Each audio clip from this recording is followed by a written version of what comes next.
एक समय की बात है। एक कस्बे में एक बूढ़ी अम्मा एक झोपड़ी में रहती थी। वो अपना पेट पालने के लिए चूल्हे पर लोगों के लिए मक्के की रोटी और साग बनाकर बेचती थी। एक दिन एक मुसाफिर उधर से गुजर रहा होता है। बूढ़ी बाबा, बाप रे बाप, बड़ा गर्मी है आज तो। एक तो प्यास के मारे गला सूखा जा रहा है, ऊपर से भूख ने भी आत्मा निकाली हुई है। बूढ़ी बाबा, यहाँ तो कोई होटल भी नहीं दिख रहा। वो यहाँ वहाँ अपनी नजरें घुमाता है। बूढ़ी बाबा, अरे वो झोपड़ी के बाहर कुछ लिखा तो है। क्या है? गरम गरम मक्के दी रोटी ते साग खाओ, जितने बने उतने पैसे दे जाओ। सही है दादा, और क्या चाहिए? चलो आज यही ट्राई करते हैं। मुसाफिर उस अम्मा के पास जाता है और कहता है, अरे अम्मा, जरा पानी मिलेगा क्या? हाँ, प्यास लगी है बहुत। हाँ बेटा, क्यों नहीं। भला इतनी गर्मी में भी पानी को कौन मना करेगा। अभी लाती हूँ। अम्मा धीमे धीमे अंदर जाती है और मटके से लोटे में पानी भर लाती है। मुसाफिर पानी पी लेता है। अम्मा, अब खाना खिला दो जल्दी से। हाँ, अभी लाई बेटा, कहकर अम्मा गरम गरम मक्के की रोटी चूल्हे पर सेकने लगती हैं और प्लेट लगाकर उसे दे देती हैं। बूढ़ी बाबा, अम्मा, बड़े दिनों के बाद आज हमको घर का जैसा स्वाद मिला है। अम्मा, अगर आप बुरा न मानो तो हम कुछ देर यहाँ खटिया पर सो जाऊं। सो जाओ जितनी देर मन करे। मुसाफिर गहरी नींद में सो जाता है। तब वो अम्मा अपने असली रूप में आती है, यानी चुड़ैल के रूप में। एक और मुर्गी मेरे जाल में फंस गई। मेरी जादुई मक्के की रोटी खाई है तूने। बस कुछ ही देर में ये रोटियां तेरे शरीर में बहते रक्त में घुल जाएंगी और फिर तुझे ना चाहते हुए भी यहाँ आना ही पड़ेगा। कुछ घंटे सोने के बाद जब मुसाफिर की नींद खुलती है तो चुड़ैल वापस अम्मा के रूप में आ जाती है। अच्छा अम्मा, धन्यवाद। ये लो पैसे, भगवान ने चाहा तो फिर मिलेंगे। भगवान क्या करेगा इसमें, तेरे को तो आना ही पड़ेगा। ठीक है बेटा, जुग जुग जियो। ऐसे ही ना जाने कितने लोगों को वो चुड़ैल अम्मा के रूप में अपनी जादुई रोटियां खिलाया करती थी। एक दिन उस बूढ़ी चुड़ैल की बेटी आती है उससे मिलने। अरे बेटी, तू कैसे आ गई आज? सब खैरियत तो है? बड़े दिनों बाद आई तू। हाँ माँ, अब क्या बताऊँ, जिस शहर में मैं रह रही थी वहाँ के लोग बहुत चौकन्ने हो गए हैं। उनको बेवकूफ बनाना अब आसान नहीं मेरे लिए। वहाँ मेरा गुजारा बिना इंसानों को खाए उनका खून पे नहीं हो रहा है। पता है, मैंने महीनों से ताज़ा इंसानी खून नहीं पिया है। बेटी, तू ही तो जिद करके गई थी शहर, वरना इस कस्बे में भी शिकार कम नहीं है। रोज 2-4 फंसी जाते हैं। ऐसा तू क्या करती है जो लोग खुद चल के मौत के मुंह में आते हैं? बस देखती रह तू, तेरे सामने किसी को बलि का बकरा बनाती हूँ। तभी वहाँ उसी कस्बे में रहने वाला एक व्यक्ति राका आता है। उसे आता देखते ही वो दोनों इंसानी रूप ले लेती हैं। और अम्मा, जल्दी से मक्के की रोटी साग के साथ ला दो। हाँ हाँ बेटा, क्यों नहीं। चुड़ैल की बेटी को ये सब समझ नहीं आ रहा था। ये मेरी माँ को क्या हो गया है, इंसान की सेवा कर रही है। यहाँ इंसान आसपास नहीं भटकता और इधर इंसान चल के आ रहा है तो ये रोटी साग खिला रही है, वो भी खुद बना के। सठिया गई है ये मेरी बूढ़ी माँ। फिर अम्मा राका को खाना खिलाती है। बातचीत करके राका चला जाता है और वो चुड़ैल और उसकी बेटी चुड़ैली रूप में आ जाते हैं। ये क्या ड्रामा है माँ? रोटी साग वो भी खुद बनाकर, वो भी इंसान जाति के लिए? अरे ये जादुई रोटियां हैं, जो भी इन्हें खाकर जाता है वो दोबारा जरूर आता है। उसकी तलब इतनी बढ़ जाती है, चाहे कोई विदेश भी चला जाए तो 1 महीना होते ही उसकी भूख उसे यहाँ खींच लाएगी। अगर तुझे यही करना है तो चूल्हे पर अपना खून क्यों फूकती है? रोटी मशीन ले आते हैं एक। वो क्या होता है? अरे माँ, वो एक रोटी बनाने वाली मशीन है। इसमें सैकड़ों रोटियां एक साथ बन सकती हैं। चूल्हे पर जितनी तू हफ्ते भर में बना पाएगी उतनी 1 घंटे में बन जाएगी। पर तेरा ये काम सही लगा मुझे। अब मैं भी यही रहूंगी। चुड़ैल की बेटी शहर जाकर जादुई रोटी बनाने वाली मशीन ले आती है। अब दोनों चुड़ैल माँ बेटी मिलकर जादुई रोटियां बनाकर लोगों को खिलाने लगी। चुड़ैल की बेटी ने शहर तक जादुई रोटियों का प्रचार फैला दिया। अब चुड़ैल और उसकी बेटी के पास रोज के 15-20 लोग आने लगे और उनकी जादुई मक्के की रोटियों के जाल में फंसने लगे। करीब करीब 1 महीना हो जाता है। एक सुबह वही मुसाफिर सोकर उठा ही होता है कि ओह हमारा पेट, ओहो भूख के मारे हमारा पेट बहुत दुख रहा है। क्या खाऊं मैं? मुसाफिर बिस्तर से उठता है और किचन में नाश्ता बनाता है। अरे भगवान, ऐसी क्या आग लग गई इस पेट में कि इतना नाश्ता करने के बाद भी भूख लगी ही जा रही है। अभी क्या खाऊं मैं?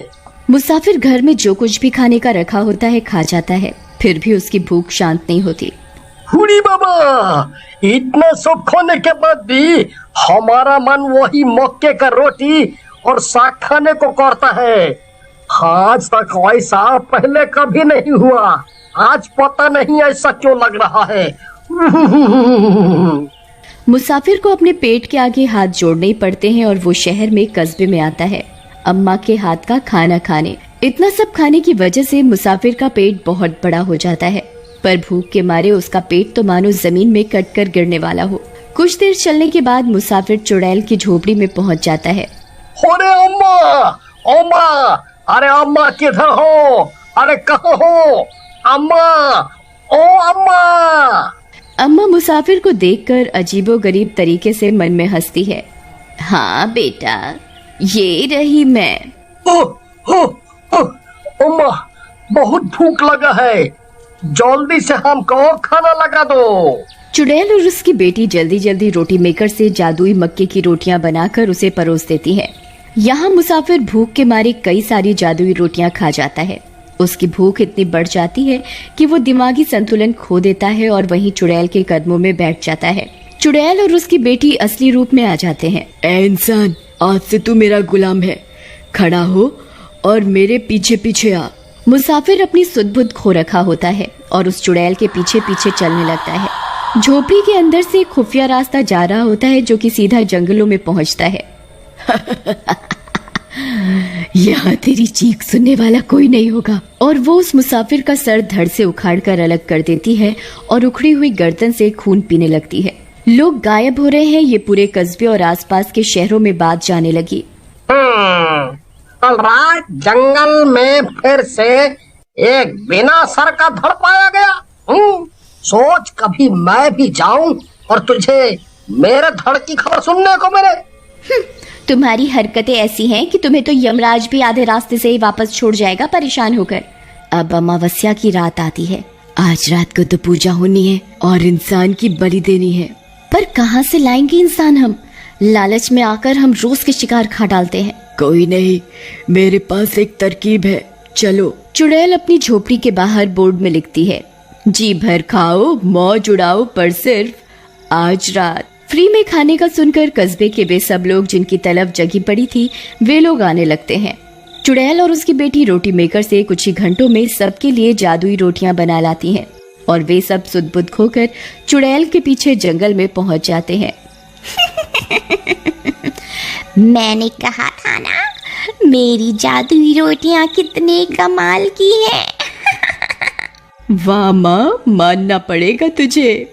फिर दोनों माँ बेटी जोर जोर से हंसने लगती हैं। चुड़ैल पूजा की तैयारी करती है और सब लोगों को बलि देने के लिए नीचे मुंह करवा कर बैठा देती है। ओह मेरी चुड़ैलों, आ जाओ, उस दुनिया से आज इस दुनिया में आ जाओ। आज अमावस की रात हमारे लिए कितनी खास होती है। आओ, जल्दी आओ। दोनों चुड़ैल माँ बेटी मिलकर आवाहन करती हैं। तभी आसमान से कुछ चुड़ैलें जमीन पर उतरने लगती हैं। अरे, तूने तो इंसानों की फौज ही लगा दी आज। सब जादुई रोटियों का कमाल है। चलो अब जल्दी से पूजा खत्म करके फिर बलि चढ़ाते हैं, समय कम रह गया है। अकस्मात से उस रात कस्बे का प्रधान उस जंगल में पहुंच जाता है और ये घटना छुपकर देख रहा होता है। इधर सब चुड़ैल मिलकर उन गुलाम लोगों की बलि देकर उनका खून पीने लगती है। अरे बाप रे, चुड़ैल, कस्बे में चुड़ैल, वो भी झोली भर के। इतनी चुड़ैल देखकर तो लगता है चुड़ैल उनकी बारिश हुई हो। मुझे यहाँ से निकलना होगा, वरना मुझे यहाँ इन भूतनियों ने देख लिया तो मेरा भी राम नाम सत्य पक्का है। इधर चुड़ैल मिलकर उन लोगों का खून पी रही थी। इससे पहले कि कोई हमें असली रूप में देखे, हमें वापस झोपड़ी में चले जाना चाहिए। प्रधान लड़खड़ाता गिरता पड़ता घर पहुंचता है। अगले दिन से अम्मा और उसकी बेटी वापस मक्के की जादुई रोटियां बेचनी शुरू कर देती हैं। आखिर वो चुड़ैल यहाँ आई कैसे? कस्बे का प्रधान होने के नाते मुझे कुछ तो करना ही पड़ेगा। 2 दिन बाद लल्लन प्रधान के घर जाता है। उसके घर का दरवाजा खटखटाता है। प्रधान, ओ प्रधान, अरे प्रधान जी दरवाजा खोलो। कौन कौन कौन है बाहर? अरे प्रधान जी, हम है लल्लन, पंचायत वाले। आज इतना जरूरी फैसला करना था, कितने हफ्तों से फैसला अटका पड़ा था, और इतने जरूरी दिन तुम आए नहीं। ऐसा तो कभी हुआ नहीं, फिर अब कैसे है? क्या बात हो गई ऐसी, बताओ तो। मुझे कोई बात नहीं करनी, मुझे कोई बात नहीं करनी किसी से। तुम जाओ यहाँ से, जाओ यहाँ से। नहीं, मैं नहीं जाऊंगा जब तक तुम मुझे बात नहीं बता देते कि तुम ऐसा व्यवहार क्यों कर रहे हो। पहले कभी तुमने ऐसा नहीं किया प्रधान। लल्लन के लाख पुकारने पर भी प्रधान दरवाजा नहीं खोलता। लल्लन वहाँ से चला जाता है। मैं सबको कैसे बताऊं कि मैंने उस दिन जंगल में क्या देखा? कस्बे का प्रधान होने के नाते मेरा फर्ज बनता है कि मैं लोगों को उस मुसीबत से बचाऊं, उन खून की प्यासी चुड़ैलों के चुंगल से बचाऊं। पर कैसे कैसे? लल्लन घर आके रात भर इसी बारे में सोचता रहता है। कई दिन बीत जाते हैं। इधर चुड़ैलों का मौत का सिलसिला चलता रहता है। एक दिन प्रधान उसी सड़क से जा रहा होता है, तभी उसकी नजर उस मक्के की रोटी बनाने वाली मशीन पर पड़ती है। अरे, इतनी बड़ी मशीन, पर इस कस्बे में इतने पैसे किसके पास हैं जो इतनी महंगी मशीन खरीद कर ला सके? जरा चल के पूछा तो जाए, आखिर कौन रईस आ गया। प्रधान झोपड़ी की तरफ बढ़ता है और उस अम्मा और उसकी बेटी को देखता है लोगों को खाना परोसते हुए। इस झोपड़ी की हालत देखकर तो लगता है इन माँ बेटी को 2 वक्त का खाना भी मुश्किल से मिलता होगा, और रोटियां बनाने के लिए इतनी महंगी मशीन। कुछ तो गड़बड़ है।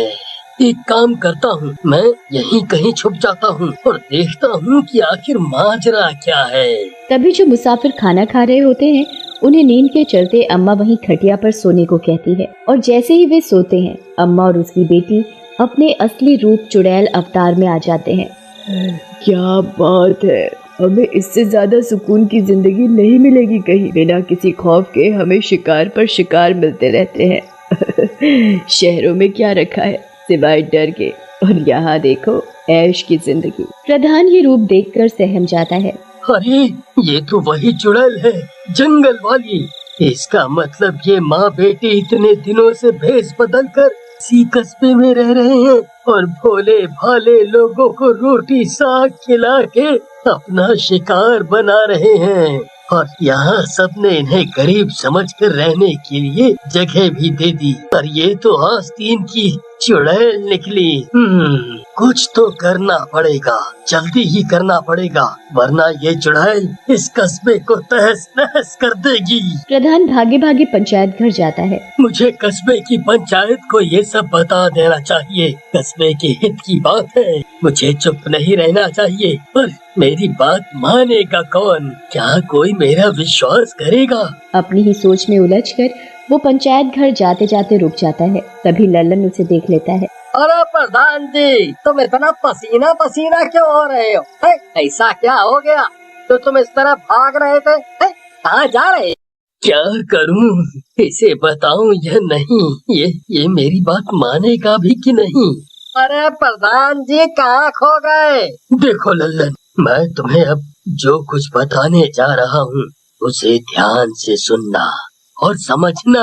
फिर प्रधान लल्लन को उस जंगल में देखी पूरी घटना बताता है। फिर आज जो कुछ भी उसने देखा वो सब विस्तार से समझाता है। लल्लन ये सब सुनकर दंग रह जाता है। ये तुम क्या कह रहे हो? चुड़ैल और हमारे कस्बे में? हाँ, मैं सच कह रहा हूँ। मुझे पता है कोई मेरी बात पर विश्वास नहीं करेगा, इसीलिए मैंने अभी तक किसी को कुछ नहीं बताया। पर जो मैंने आज देखा वो खतरनाक है। भोले भाले लोग उस चुड़ैल की जादुई रोटियों के जाल में फंसकर मर रहे हैं और पंचायत का हिस्सा होने के नाते हमारा फर्ज बनता है कि हम कुछ करें और इस मुसीबत से सबको बाहर निकालें। बात तो तुम्हारी सही है, तो क्या करें? सारे पंचों को बताएंगे बात है? नहीं लल्लन, अगर ये बात जरा भी फैली तो लोगों के मन में डर बैठ जाएगा और मैं नहीं चाहता कि ये दहशत लोगों के मन में जाए। हमें ही कोई रास्ता, कोई तोड़ निकालना होगा। बहुत सोच विचार कर वे एक योजना बनाते हैं। अब चाहे जो हो जाए, हम सबको इन जादुई रोटियों से आजादी दिला के ही रहेंगे। हाँ। फिर वे लोग एक मंदिर में जाते हैं। वहाँ उन्हें एक बाबा मिलता है। वो बाबा को चुड़ैल के बारे में सारी जानकारी देते हैं। बच्चा, तुम लोग चिंता नहीं करो, बुराई कभी भी अच्छाई पर हावी नहीं हो सकती, इसका तोड़ जरूर मिलेगा। बाबा अपनी सिद्धिपूर्ण किताब खोलता है और उस मुसीबत से निजात पाने का तोड़ ढूंढने लगता है। काफी तर्क वितर्क करके बाबा एक नतीजे पर आता है। बेटा, जो जादू अन्न के सहारे इंसानी खून में मिलाया जाए उसका तोड़ बहुत मुश्किल है पर नामुमकिन नहीं। एक बार फिर सोच लो, ये बहुत खतरनाक है, इसमें तुम्हारी जान जाने की भी नौबत आ सकती है। प्रधान और लल्लन बाबा की बात सुनकर एक दूसरे की शक्ल देखने लगते हैं। फिर कुछ लम्हा रुककर दोनों लंबी सांस खींचते हैं और कहते हैं, हम पंचायत का हिस्सा हैं। कस्बे वालों ने हमें अपनी सुरक्षा के लिए पंच बनाया है। अगर हमारे रहते हुए भी उनकी जान की सुरक्षा हम न कर पाए तो तू है हमारी जिंदगी पर। क्या मुँह लेके भगवान के घर जाएंगे कि अपना फर्ज भी ढंग से ना निभा सके? ऐसी जिंदगी से तो मौत ही भली। ये सुनकर बाबा मुस्कुराता है और उन्हें तोड़ बताता है। हम बिल्कुल तैयार हैं, जो होगा देखा जाएगा। प्रधान जी चलिए, अब हम और देर नहीं कर सकते। हाँ भाई, बिल्कुल सही। अगली रात लल्लन और प्रधान उस झोपड़ी में जाते हैं जब चुड़ैल सो रही होती है और चुपके से उस झोपड़ी के बीचों बीच एक खंबा गाड़ देते हैं। फिर जिस आटे से वो रोटियां बनाती है उस आटे में बाबा की दी हुई पुड़िया मिला देते हैं और उल्टे पांव घर वापस आ जाते हैं। बस अब सुबह होने की देरी है। भगवान करे जैसा हमने सोचा है वैसा ही हो। जरूर होगा। सही नियत के साथ कोई भी काम करो तो सफलता मिलनी तय है। अगली सुबह, अरे बिटिया रानी जल्दी उठो, इससे पहले कि ग्राहक आने शुरू हो, जल्दी से साग रोटी बनाने की तैयारी करो। ये बुढ़िया भी ना सुबह सुबह उठा देती है, कभी कभी तो मन करता है सबसे पहले इसे मार कर खाऊं। चुड़ैल की बेटी आटा लगाने जा रही होती है कि वो उसी खंबे से टकरा जाती है। ओफो, ये इस बुढ़िया का कौन सा नया ड्रामा है? भला बीचों बीच खंबा पता नहीं क्यों गाड़ा है, दिन ही खराब है आज का। समय होते ही ललन वहाँ ग्राहक बनकर आता है। अरे अम्मा, जरा खाना तो खिला दो, दोनों की भूख लगी है। जा जा, शिकार आ गया, खाना लेके जा। जैसे ही चुड़ैल और उसकी बेटी थाली लेकर आते हैं। आज मेरा जन्मदिन है और आज मैं आप दोनों को भी अपने हाथ से खिलाऊंगा। वैसे भी मेरा दुनिया में है ही कौन। अब अम्मा, तुम ही यहाँ हम जैसे लोगों का पेट भरती हो तो तुम ही परिवार हो। अगर मैंने रोटी नहीं खाई तो उसे शक हो जाएगा। हाँ हाँ, क्यों नहीं बेटा। लल्लन दोनों माँ बेटी को जैसे ही वो रोटी खिलाता है वो दोनों चुड़ैल रूप में आ जाते हैं। ओह, तो ये है तुम दोनों की असलियत है? ये तूने अच्छा नहीं किया, अब तूने असली रूप देख ही लिया है, तो समझ कि तेरा क्या होगा। तभी प्रधान वहाँ जाता है। अरे हमारा क्या होगा ये बात की बात है, पहले तू अपना देख हैवान चुड़ैल। और दोनों मिलकर चुड़ैल माँ बेटी को उस खंबे की तरफ धकेल देते हैं। वो खंबा सिद्धि ताकतों से पवित्र करके लाया गया था। जादुई रोटियों में मिली भस्म से चुड़ैल कमजोर पड़ जाती है और खंबे में टकराने की वजह से वो हमेशा के लिए उसी में कैद हो जाती है।